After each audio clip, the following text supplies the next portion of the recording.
This is Alex Smith, member of Lands, presenting this edition of your weekly update. For more updates and other content, visit our website, jalands.org. That is jalands.org. You can also follow us on Twitter at lands_JA, LANDS_JA. This week, we will be covering two topics. First, developments surrounding allegations of cutting a Rasta's hair in police custody. Then, we'll end things with drama surrounding a planned Organization of American States meeting about Cuba. We begin our update with news from Clarendon Parish. On the 2nd of August, the Jamaica Gleaner reported that 19-year-old Nzinga King was detained at Four Paths Police Station from the 22nd to 26th of July for a prior pending charge. Her mother, Shirley McIntosh, reported to the Gleaner that after JCF officers pepper sprayed a taxi while apprehending another passenger, an argument between King and police resulted in her arrest and subsequent detention.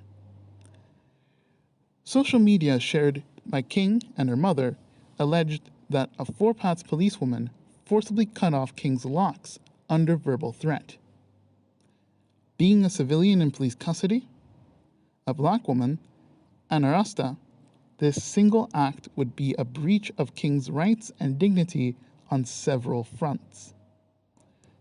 Area 3 Assistant Commissioner Michael Smith and Corporate Communications Unit Senior Superintendent Stephanie Lindsay were contacted for responses. Neither gave definite answers as to whether cutting detainees' hair is standard practice, instead citing principles of safety and security and heightened sanitation due to the presence of COVID-19. On the same day, the Gleaner published the JCF's full statement reflecting Police Commissioner Anthony Anderson's order for a probe into the matter. The Inspectorate and Professional Standards Oversight Bureau was sent to Clarendon to investigate and determine the veracity of King and McIntosh's claims of human rights violations. The statement insists that such haircutting would be in breach of the Constabulary Force's diversity policy and, quote, has no place in the modern JCF. In Nationwide's 3rd of August coverage of the probe, JCF High Command is said to have engaged relevant divisional and area authorities for clarity. Nationwide also alleged that police deemed King's locks a suicidal threat.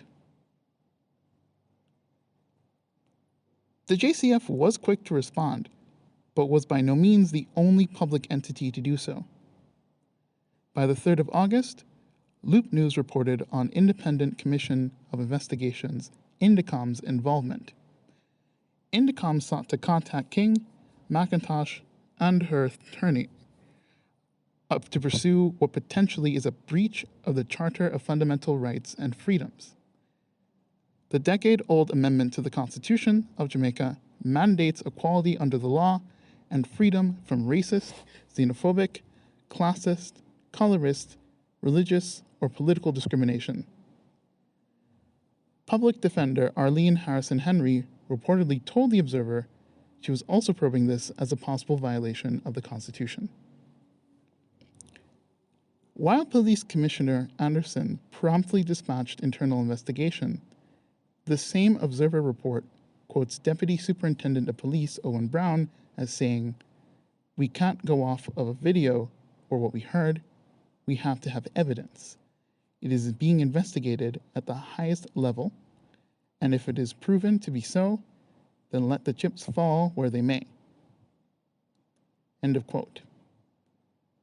Moreover, in his own capacity, Senator Damian Crawford also planned to visit Four Paths Police Station to gain understanding and the other side of the story. A 4th of August Loop report sampled social media reactions, showcasing 3 of them. They were mixed, particularly on the merit of such other side. The next day, the Gleaner published its interviews with Rasta communities here in Jamaica. Ras Ivy Tafari, of Cutting Edge Cultural Unity, remarked that violations such as lock cutting incite Rastas to protest. Tafari also noted a contradiction. Jamaica presents itself as uplifting and embracing Rastas, while it persecutes them in reality. Monifa Hope Morgan asserted, quote, "We are good for promoting reggae, we are good for a boost in tourism, but we are not good to exist on our own." Late reports based on the report of an anonymous nursing student of Meadowlands Center of Excellence complicate matters. On the 5th of August, Nationwide News interviewed the Clarendon student, who asserted that Nzinga King admitted to cutting her own hair and that King regretted doing so. King's family is standing by their original claims. Being a religious minority, organized around its place and role in the African diaspora, the treatment of Rastas in Jamaica, past and present, is a sensitive matter, to say the least. The offense against King would not be the first claim of rights violations against individual Rastas or Rastafari as a movement.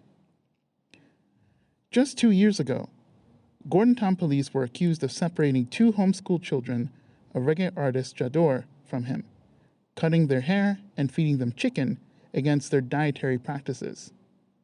Police were also said to have hit Jador, brandished a service weapon against him, and charged him with assaulting a police officer after a physical struggle over the children.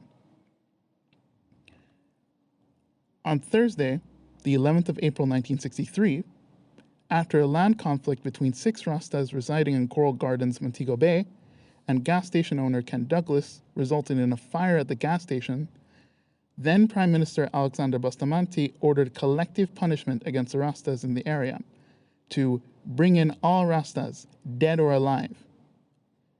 The next day, known infamously as Bad Friday, police and soldiers detained as many as 150 Rastas, some killed, but nearly all uninvolved in the prior dispute. Authorities used torture as a repression tactic, including the trimming of locks. Less than a year after independence, the Jamaican state was employed to maintain neo-colonial order. Those in the state hated, and those in the state today still hate, blackness in its full form. Rastafari as a movement has a nearly century-long history. Throughout that history, Rastas have been marginalized and persecuted, especially in Jamaica. Despite global perceptions, this country is not safe for them. The story is not settled yet, but be cautious when casting doubt, and remember the big picture. The legacy and living practices of racism, colorism, sectarianism, colonial violence, and neo-colonial violence are what make this story about Nzinga King possible. Finally, we'll quickly cover OAS Council drama. The Permanent Council of the Organization of American States, OAS, proposed a meeting which would include the situation in Cuba on its agenda. The proposal came in light of anti-government protests amassing thousands of Cubans in several cities in response to food shortages and the worsening COVID-19 epidemic on the island. From the 11th of July, demonstrators generally demanded responses to these issues, but some, in coordination with diaspora and foreign counter-revolutionary elements, called for the fall of the Communist Party of Cuba and the worker state. These protests were met with larger pro-government counter-demonstrations, showing support for the Cuban Revolution. There were over 100 arrests and 1 death connected to the protests. Cuba is not a member of the OAS and has not been since 1962, but it is a Latin American island state in the Caribbean whose socialist economic model and foreign policy go against the US-led regional organization and the liberal norms it promotes. For those reasons, the OAS as a whole is concerned. On the 27th of July, 13 CARICOM countries threatened to boycott any meeting on Cuba as a united front. The Observer, republishing a CMC newswire, cites Ronald Sanders, Antigua and Barbuda's permanent representative. According to Sanders, since Cuba is no longer in the OAS and has not requested re-entry, any such meeting, quote, would be unproductive and would serve no useful purpose. The newswire also reports Director General of the Organization of Eastern Caribbean States, Dr. Demetrius Jules' call for the United States to end its 61-year embargo on Cuba, intervention illegal under international law meant to make the revolution and socialism economically non-viable on the island. The 13 countries who joined the boycott effort represented all full members of CARICOM except for Jamaica and the British Overseas Territory of Montserrat. The letter would have been sent earlier were it not for the reported absence of Jamaica's representation. According to the Gleaner, it was delayed for several hours while regional counterparts awaited Jamaica's input. Such absence is a critical matter since CARICOM has a mandate from its founding Treaty of Chaguaramas to develop and maintain a unified foreign policy. The timing of this meeting coincides with the anniversary of the beginning of the Cuban Revolution, marked by the assault on the Moncada barracks on the 26th of July, 1953. This CARICOM boycott is not only a matter of upholding international law, but is a direct move in solidarity with Cuba.